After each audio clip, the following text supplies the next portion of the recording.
Hello साथियों, मैं अनूप सिंह ए to Z classes के इस ऑनलाइन प्लेटफॉर्म पर आप सभी का स्वागत करता हूं। साथियों, आज हम लोग देखने वाले हैं 2 जुलाई का जो महत्वपूर्ण आज तक इतिहास में हुआ है उसके बारे में हम लोग आज देखने वाले हैं। साथ ही साथ करंट अफेयर के भी कुछ क्वेश्चन हम लोग देखने वाले हैं और ये श्रृंखला अब रोज प्रतिदिन आएगी कि 2 जुलाई को चाहे जिस भी डेट को क्या हुआ था क्या नहीं हुआ था, ये सारी बातों का हम लोग आज इस सेशन में देखेंगे। जिस भी डेट का रहेगा उस डेट का देखेंगे कि इतिहास में क्या क्या हो चुका है और उससे उस डेट का करंट अफेयर भी हम लोग देखने वाले हैं। आप लोग देख रहे होंगे A to Z current affair, A to Z मतलब हर एक चीज इस क्लास में आप लोगों को मिलता जाएगा। तो आइए शुरू करते हैं बिना किसी देरी के। पहला है 2 जुलाई को। देखिएगा, 2 जुलाई को 1940 में सुभाष चंद्र बोस को विद्रोह भड़काने के आरोप में गिरफ्तार कर लिया गया था इसी दिन, ठीक है। और कहां पे गिरफ्तार किया गया था? तो कोलकाता में गिरफ्तार किया गया था। इनका सुभाष चंद्र बोस जी का जन्म की बात करते हैं तो 23 जनवरी 1897 इनका जन्म हुआ था। उड़ीसा के कटक में इनका जन्म हुआ था और इन्होंने फॉरवर्ड ब्लॉक की स्थापना किया था। कई बार एग्जाम में पूछा जा चुका है। 3 मई 1939 को फॉरवर्ड ब्लॉक की स्थापना इन्होंने किया था, ठीक है, इतना ध्यान रखिएगा। आइए अगला देखते हैं।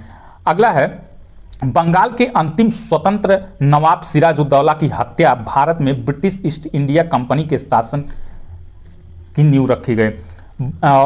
जो नवाब सिराजुद्दौला थे इनकी हत्या कर दी गई थी। कब की गई थी? तो 2 जुलाई को इनकी हत्या कर दी गई थी, ठीक है। और ईस्ट इंडिया कंपनी के शासन की नींव भी इसी दिन से मानी जाती है।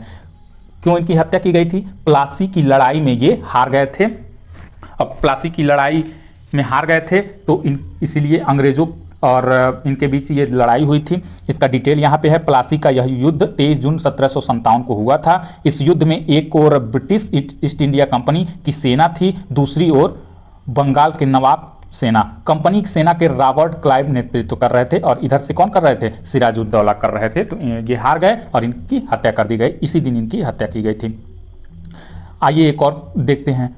2 जुलाई को और क्या हुआ था? विश्व यूएफओ दिवस 2 जुलाई को ही मनाया जाता है। कहीं कहीं पे 24 जून को भी मनाया जाता है, लेकिन आधिकारिक तौर पर 2 जुलाई को मान्यता मिल गई है, इतना ध्यान रखिएगा। विश्व यूएफओ दिवस कब मनाया जाता है? तो 2 जुलाई को मनाया जाता है।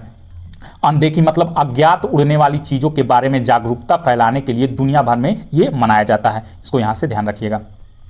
आइए कुछ करंट अफेयर के क्वेश्चन देख लेते हैं। हाल ही में राष्ट्रीय डाक कर्मचारी दिवस कब मनाया गया? तो 1 जुलाई को मनाया गया। कब से मनाया जा रहा है? तो 1997 से ये मनाया जा रहा है। साथियों, ऐसे ही हम लोग क्वेश्चन देखने वाले हैं। आइए दूसरा क्वेश्चन देखते हैं। दूसरा क्वेश्चन है, हाल ही में भारत के पहले परमाणु रिएक्टर का संचालन कहां शुरू हुआ है? यह स्वदेशी निर्मित परमाणु रिएक्टर है। ये कहां पे शुरू हुआ है? तो गुजरात में ये शुरू हुआ है और काकरापार में देश के पहले स्वदेशी 700 मेगावाट परमाणु संयंत्र की तीसरी इकाई में रविवार को 11:37 बिजली का उत्पादन शुरू हो गया है। और काकरापार परमाणु संयंत्र देश का 23वां परमाणु रिएक्टर है जिसमें बिजली उत्पादन शुरू हुआ है, ठीक है। इसको यहां से ध्यान रखिएगा। कहां से शुरू हुआ है? तो गुजरात से ये शुरू हुआ है। अगला क्वेश्चन की बात करते हैं। तो हाल ही में किसे प्रतिष्ठित पेन पिंटर पुरस्कार 2023 से सम्मानित किया गया? अब पेन पिंटर पुरस्कार 2023 किसको दिया गया? तो माइकल रोसेन को यह पुरस्कार दिया गया। प्रसिद्ध ब्रिटिश बच्चों के लेखक और प्रदर्शन कवि माइकल रोसेन को प्रतिष्ठित पेन पिंटर पुरस्कार 2023 से सम्मानित किया गया है। यह सम्मान यूके, आयरलैंड और राष्ट्रमंडल के लेखक को दिया जाता है। इतना ध्यान रखिएगा, किसको दिया जाता है? तो यूके, आयरलैंड और राष्ट्रमंडल के लेखक को यह दिया जाता है जिनका काम निडर होकर समकालीन जीवन के बारे में सच्चाई को बताना है, सच्चाई के बारे में लिखते हैं जो, उनको यह पुरस्कार दिया जाता है। माइकल रोसेन, याद रखिएगा, पेन पिंटर पुरस्कार। अगले करंट अफेयर की बात करते हैं। तो हाल ही में गरनोट डालनर को किस कंपनी के प्रबंध बोर्ड के सीईओ के रूप में नियुक्त किया गया है?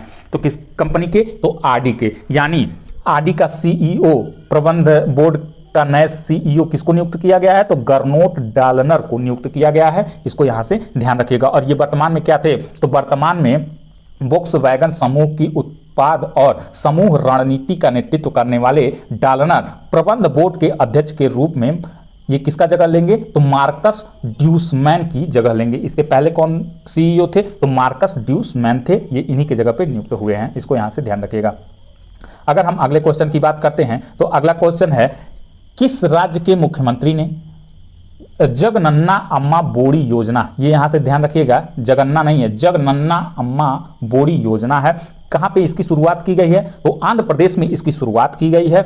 आंध्र प्रदेश के मुख्यमंत्री वाई.एस. जगन मोहन रेड्डी ने बुधवार को चौथे वर्ष के लिए जगनन्ना अम्मा बोड़ी योजना की शुरुआत की। इसमें क्या किया जाएगा? तो इसमें महिलाओं को, जिनके बच्चे पढ़ने वाले हैं, इनकी बच्चों को, मतलब महिलाओं को 15,000 रुपया सालाना दिया जाएगा, जिसमें वो अपने बच्चों को पढ़ा सकेंगे। पढ़ाने के लिए महिलाओं को यह राशि दी जाएगी, 15,000 रुपये सालाना। इसको यहाँ से ध्यान रखिएगा। तो साथियों, ये था करंट अफेयर का। लास्ट क्वेश्चन ये है, हाल ही में सीबीआई का विशेष निदेशक नियुक्त किया गया है। किसको नियुक्त किया गया है? तो अजय भटनागर को नियुक्त किया गया है सीबीआई का विशेष निदेशक। अजय भटनागर आईपीएस को केंद्रीय जांच ब्यूरो सीबीआई में विशेष निदेशक के रूप में नियुक्त किया गया है। ठीक है, भटनागर झारखंड कैडेट के 1989 बैच के भारतीय पुलिस सेवा आईपीएस अधिकारी हैं। यह वर्तमान में केंद्र सरकार की जांच एजेंसी में अतिरिक्त निदेशक के रूप में सेवारत थे। अब इनको क्या बना दिया गया है? तो सीबीआई का विशेष निदेशक इनको बना दिया गया है। ध्यान रखिएगा, किसको? अजय भटनागर जी को। ठीक है, तो यहाँ से ये हो गया सारा क्वेश्चन। आई होप ये पूरा आप लोगों को समझ में आया होगा। अगर वीडियो अच्छी लगी हो तो वीडियो को लाइक कीजिए, शेयर कीजिए। ऐसे ही रोज आप लोगों को करंट अफेयर के साथ साथ जो महत्वपूर्ण है, जो एकदम मोस्ट इंपॉर्टेंट करंट अफेयर है, इसके साथ साथ जो वर्तमान में भूत में हो चुका है, इतिहास भी, उस डेट का हम लोग देखेंगे। ऐसे ही रोज आप लोगों को क्लासेस मिलती रहेंगी। मिलते हैं कल नए सेशन के साथ, तब तक के लिए धन्यवाद।